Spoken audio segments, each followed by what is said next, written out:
飛行艇は、湖や海などの水面で滑走し離発着できる飛行機である。水面上にいるとき、胴体で重量を支えるものが飛行艇、フロートで重量を支えるものがフロート水上機である。これらは、1910年に、アンリ・ファーブルが水上飛行機で自力離水したことに始まる。ライト兄弟の初飛行から7年後のことであった。飛行艇や水上機は、水面があれば離着陸でき、滑走路などが必要ない。故障が発生しても、水面にとりあえず着陸すればよいという長所がある。周囲を海に囲まれた海洋国家の日本では、特に重要視された。1923年に空母宝生が現れるまでは、日本海軍といえば水上機と評されることもあった。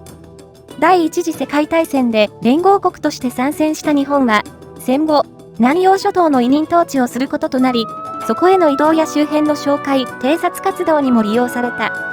このような環境の中、飛行艇や水上機が重視されたのは当然と言えるだろ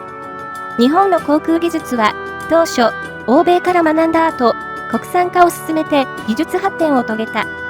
4発の大型飛行艇に関しては、川西航空機の97式飛行艇や2式飛行艇など、航空機先進国である欧米の機体を凌駕する高い性能を示した。その技術は現在まで維持、発展され、新明和工業の US2 に引き継がれている。今回、戦前、戦後の飛行艇の概略を説明して、日本の飛行艇に関する技術がいかに発展してきたのか、その変遷を見ていきたい。なお、情報量が多く、時間も長くなるので、戦前、戦中の機体までを、今回の対象とし、次回に、戦後の機体を紹介したい。現在の US2 を製造する新明和工業の原点は、日本で最初の飛行機メーカー日本飛行機製作所にある。これは、新明和工業の前身である川西航空機の創業者、川西清兵衛氏らが出資したものであったが、意見の違いなどから出資を引き上げ、1920年に川西機械製作所が設立された。後に飛行機部を分離独立させて、1928年に川西航空機株式会社が誕生した。川西機械製作所は、1922年に日本初の本格的な水上機を製作。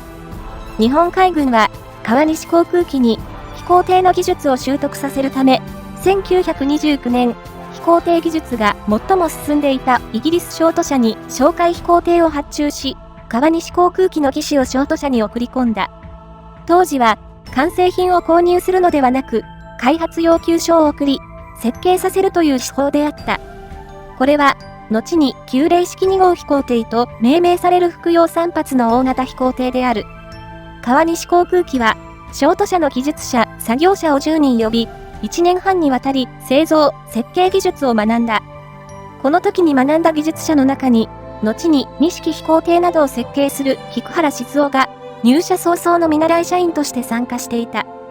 彼を含む多くの技術者が、設計、製作方法、飛行艇の取り扱い方法などを学んだ。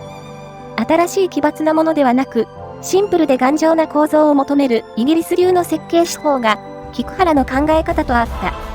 ショート社の技術者と議論を交わす中で、自分たちならこう設計するという発想が生まれたという。一度学んだ後は、外国製の飛行艇を買わず、技術提携もせず、川西航空機は研究開発を進めた。民間会社では最も早く、空洞装置や水槽装置を設置し、多数の模型を作り、理想の艇体、飛行艇の胴体などを追求した。また、この国産化の動きは、日本海軍とも連動したものだった。1930年のロンドン条約により、補助艦保有量の制限がされると、日本海軍は、飛行艇や陸上攻撃機などの航空戦略を強化することとした。航空隊の増設とともに、航空機産業の自立化が進められた。外国機のコピーは禁止され、川西航空機も、その流れに乗って航空技術を高めていった。1933年、日本海軍は、川西航空機に、大型哨戒飛行艇の基礎計画を発注。先の旧礼式2号飛行艇を発注した際にイギリスに渡り、現地で設計、製造手法を学んで帰国した橋口義雄が設計課長として担当。だが、実際の責任者は、同じく、ショート社で学んだ研究課長の小野正美。そして、設計主任補佐は、菊原静雄。海軍の要求仕様は、標準全備重量18トン、巡航速度120ノット、時速220キロで 4265km、最高速度は160ノット、時速290キロというものであった。90式2号の倍にもなる航続距離をいかに達成するか。菊原技師たちは検討を重ねた。実現のため、巡航状態での空気抵抗の削減、機体の軽量化という正攻法のやり方が採用された。その一環として取り入れたのが生子板。要は波板である。主翼が力を受けて曲がると、上面の板にシワができて、曲げを支える力を失ってしまう。そこで、スパーと平行に、波状の溝を張れば、シワができずに曲げを支えてくれる。なお、波板の外側には、薄い平板を張り、空気抵抗を抑えればよい。ただ、理論上ではできても、現実に作ることはまた別問題で、これが難関だったという。ジュラルミンの波板を作るくらい簡単だと思っていたが、まだ波板を製作したメーカーはおらず、工場内で試作してみたところ、溝の大きさがばらついたり、板全体が反り返ったりしてできなかった。これができないと、要求性能を満たせそうにないため、考え込んでいたところ、波状の形をした倉庫のトタン屋根が目に入った。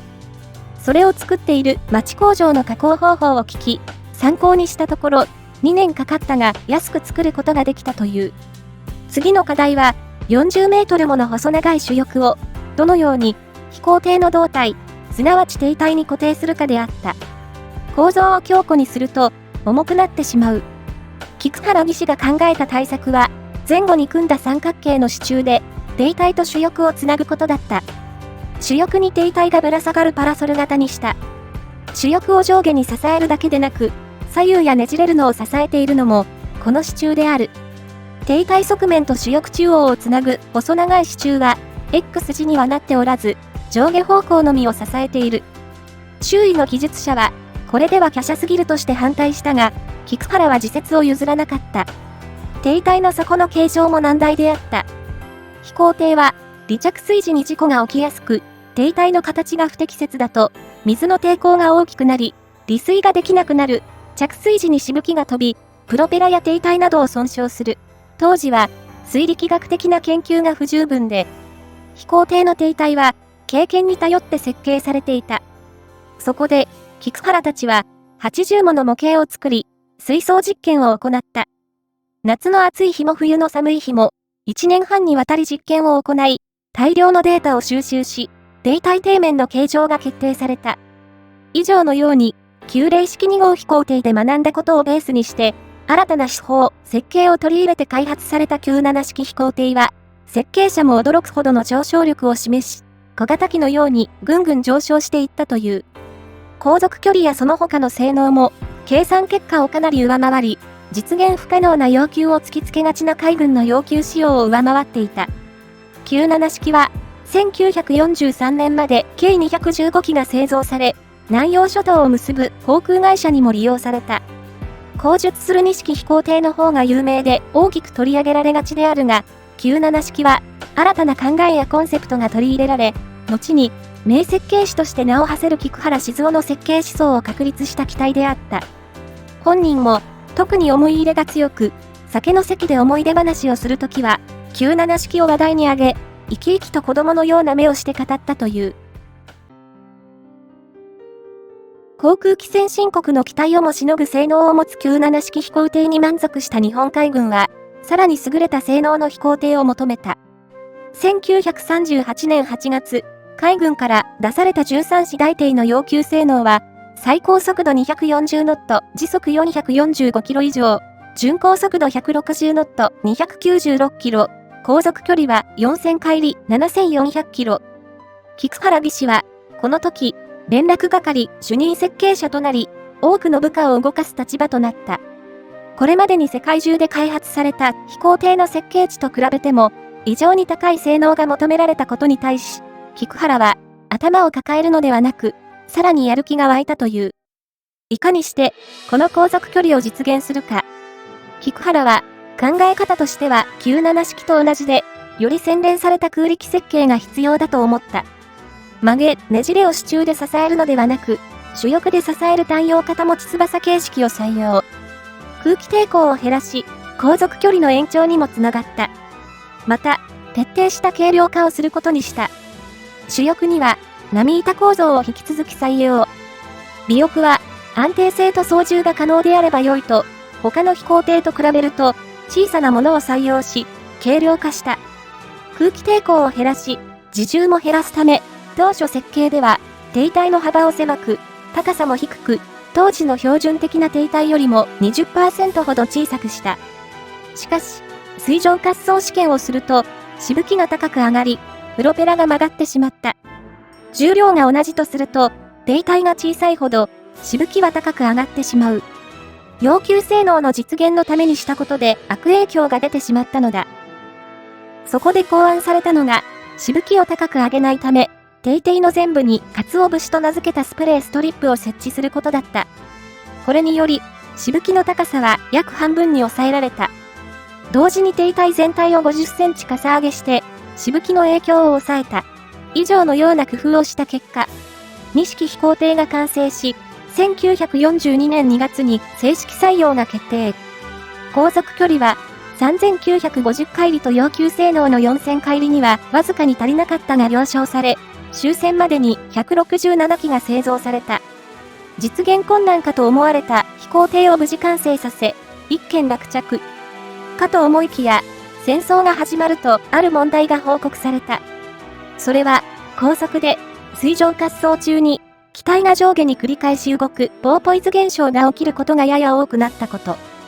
これは、機体の破壊にもつながり、非常に危険である。高い要求性能を実現するため、艇体の幅を狭くしたため、滑走中の安定域は狭くなった。しかし、設計時に、ポーポイズは十分考慮されていた。無改角を5度に維持すれば、離水時のポーポイズは起きないよう設計され、試作機の運用時にも問題はなかった。機体前後の傾斜を示す計器が加速度のかかる離水中には、正しい姿勢を示せなかったため、ピトー管の中央に横棒、かんざしをつけ、これが水平線と一致するように操縦すれば、無改角が5度に維持されるように工夫した。かんざしを参考にして操縦することを徹底してからは、ポーポイズの発生はかなり減少したという。戦時中の日本の大型飛行艇は、英米を凌駕すると述べたが、個人の感想ではなく、実際にデータで比較をしてみたい。この表は、戦時中に開発された機体で、多く量産された形式を表している。開発当初とは、大きく性能が変わっている形式もあるので注意してほしい。97式は、航続距離が当初2050海里で、英米とあまり変わらない性能であったが、22型では3240海里まで延長している。巡航速度も140ノット、時速 259km とやや速い。2式大艇は1850馬力と英米よりも大出力エンジンを搭載し、速度で2割以上、航続距離で5割以上と大きく上回っている。また、アメリカ海軍が2式とコロネドを同じ重量で試験した結果によると、離水時間は2式が40秒、コロネドが90秒かかり、2式は半分以下の時間で離水できている。空中性能とともに、水上性能の試験も行われ、しぶきの高さが、同級の米、A、独のどの飛行艇と比較しても、格段の差で低いと述べている。陸上機の性能が向上し、飛行艇の将来が危ぶまれていた1952年の報告では、水上機の性能について、明るい希望の光を投げかけたものは、日本川西の飛行艇エミリー2式である。と述べている。ただ、日本機ばかりを褒めるのもなんなので、アメリカ機の優れた点も挙げておこう。97式よりも、やや小型にはなるが、カタリナ派非常に運用がしやすい飛行艇で、戦果も多く残している。1941年10月から量産された PBY5A というモデルは、引き込め足を備えた水陸両用で、実用性が優れていた。ミッドウェー海戦で魚雷を命中させたり、夜間行動中の補給船への攻撃で戦果を上げている。さて、今回は、飛行艇の技術面に着目し、戦前、戦中にかけてどのように発展してきたかを解説しました。イギリス商都社から一度、技術を学んだ後は、外国との技術提携はせず、独創的なアイデアを考案し、地道な水槽、風洞実験で技術データを蓄積して、世界最高峰の機体を開発しました。レーダーの発達などにより、当初期待された魚雷攻撃での戦果はありませんでしたが、哨戒、輸送に使われ、ガダルカナルやラバウルからの脱出で役立ったそうです。世界最高の技術と言い切れるものはなかなかありませんが、4発の大型飛行艇に関する技術については、戦時中から現在にかけて日本が保有していると言っていいのではないでしょうか。次回は、製造元が川西航空機から新明和工業に変わりますが、戦後の UFXS と有試作機から現在の US2 まで、どのように技術発展を遂げてきたかをまとめてみる予定です。最後までご覧いただき、ありがとうございます。本チャンネルは、本やニュースを参考にして、できる限り、正しそうな情報をお伝えするようにしています。今回の内容はいかがでしたでしょうか。もしよかったら、皆さんの意見や感想も聞かせてください。よろしくお願いします。